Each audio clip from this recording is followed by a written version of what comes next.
আহিছো আজি আপোনালোকৰ কাৰণে এটা নতুন সেগমেন্ট আজি হেয়াৰ কেয়াৰ এটা সেগমেন্ট লৈ আহিছো হয় আজি মই আনিছো যে চুলিখিনিত আপোনালোকে কেনেকৈ প্ৰাকৃতিক কন্ডিশনাৰ কৰিব পাৰে চুলিখিনিত হয় আজিকালি চুলিৰ বহুতো সমস্যা হয় আৰু বিশেষকৈ চুলি হৰা সমস্যা এটা বিষয়ে বহুতে কৈ আছিল সো আজি মই আনিছো চুলি হৰা সমস্যা আপুনি কেনেকৈ এই চুলিখিনিত নাইকিয়া কৰিব পাৰিব যেহেতু আমাৰ আজি চুলিখিনিত আপোনাৰ চুলি হৰা সমস্যাটোৰ কাৰণে চুলি বহুত পাতল হৈ গৈছে আৰু চুলিৰ লেন্থটো বেছি দীঘল হৈ নাযায় বহুতৰে সমস্যা হয় যে চুলিৰ যেটো লেন্থ আছে যেটো চুলিৰ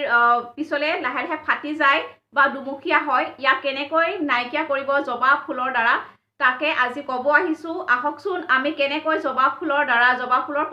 পাতৰ দ্বাৰা আমি কেনেকৈ চুলিখিনিৰ এটা প্ৰাকৃতিক কন্ডিশনাৰ কৰিব পাৰি তাৰ কাৰণে আজি এই ভিডিঅটো আনিছো আহক আজি আমাৰ এই ভিডিঅটো আৰম্ভ কৰো চুলিত যিকোনো হেয়াৰ পেক ইউজ কৰাৰ আগতে ভালকৈ মালিচ কৰি ল'ব লাগে ময়ো এনেকৈ সুন্দৰকৈ মালিচ কৰি লৈছো আঙুলি লাহে লাহে কৰি কাৰণ এনেকুৱা কৰিলে ৰক্ত সঞ্চালন বাঢ়ে আৰু চুলিখিনিৰ এটা গ্ৰোথ হয় সুন্দৰ হৈ আহে চুলিখিনি গতিকে ইয়াৰ দ্বাৰা এটা মালিচৰ দ্বাৰা ফলত চুলিৰ স্কেল্পটো ভাল হৈ আহে গতিকে মই প্ৰথমতে হেয়াৰ পেক ইউজ কৰাৰ আগতে এনেকৈ মালিচ কৰি লৈছো আপোনালোকেও এনেকুৱা কৰি ল'ব জবা ফুলৰ পাতৰ দ্বাৰা চুলি কেনেকৈ দীঘল কৰিব লাগে তাৰ বাবে আজি এই হেয়াৰ পেকটো আনিছো হয় চুলি হৰা চুলি ঘন দীঘলৰ দ্বাৰা এই হেয়াৰ পেকটো বহুত ভাল হৈ যায় মই এতিয়া লৈছো দেখিছে আপোনালোকে জবা ফুলৰ পাত এনেকৈ ধুনীয়া ধুনীয়াকৈ জবা ফুলৰ পাত ল'ব পাৰে আৰু মই এতিয়া এই জবা ফুলৰ পাত ইয়াৰ পৰাই ল'ম জবা ফুলৰ পাত হৈছে এটা প্ৰাকৃতিক কন্ডিশনাৰ হয় যেটো চুলিখিনি খুব সুন্দৰকৈ ৰাখে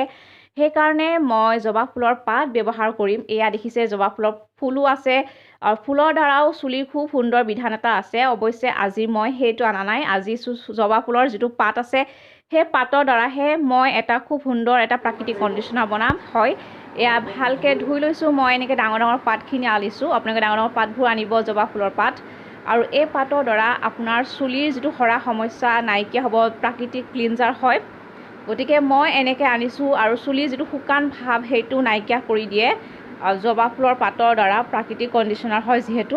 গতিকে মই এতিয়া এই পাতখিনি এটা সুন্দৰকৈ ডাঙৰ ডাঙৰ পাত লৈ লৈছো বাছি বাছি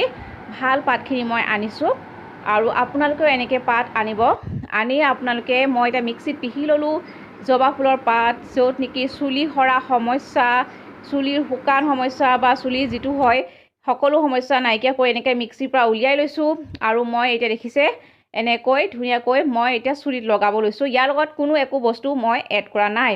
এয়া লগ চাওক এয়া আপোনালোকে দেখিছে এনেকৈ ধুনীয়াকৈ মই এতিয়া মিক্সিত পিহি হাতৰ দ্বাৰা মই লগাই লৈছো প্ৰথম কথা হৈছে যে মোৰ চুলিখিনি আগৰ পৰাই ধুনীয়াকৈ ধুই থোৱা আছিলে আগৰ দিনাখনে গতিকে মই তেল লগোৱা নাই তেল চেল থকা চুলি হ'লে আগতে ধুই ল'ব যাতে ভিতৰৰ গুৰিলৈকৈ আপোনালোকে জবা ফুলৰ এই যেটো পাতৰ যেটো মিশ্ৰণটো আছে হুমাই যায় যেটো নেকি আপোনাৰ চুলিখিনিৰ কাৰণে খুব ভাল হয় প্ৰাকৃতিক ক্লিনজাৰ এটা হৈ যায় কন্ডিশনাৰ নিচিনা হৈ যায় গতিকে মই এনেকৈ সম্পূৰ্ণ চুলিখিনি ভাগ ভাগ কৰি ধুই লৈ এনেকৈ কৰি লৈছো আপোনালোকেও এনেকৈ ভাগ ভাগ কৰি হুমাই ল'ব আঙুলিৰ দ্বাৰা আৰু যেটো মই কৈছো যে তৈলাক্ত চুলি হ'লে আগতে ধুই ল'ব গতিকে এনেকৈ লৈ ল'ব আৰু প্ৰায় গোটেই চুলিখিনি সম্পূৰ্ণ ভিতৰৰ পৰা আৰম্ভ কৰি একেবাৰে গুৰিলৈকে আৰু বাহিৰৰখিনি সম্পূৰ্ণ লেন্থটো ল'ব যেহেতু আমাৰ লেন্থটো যেটো সম্পূৰ্ণভাৱে আপোনালোকে দেখিছে যে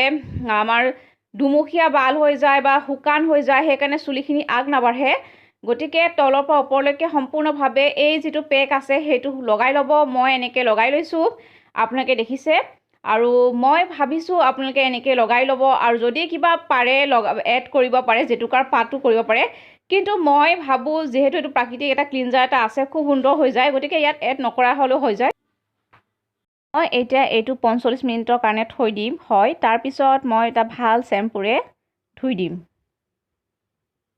সো আপোনালোকে এনেকৈ কৰিবচোন আশা কৰিছো আপোনালোকে নিশ্চয় এনেকৈ কৰি ভাল সুফল পাব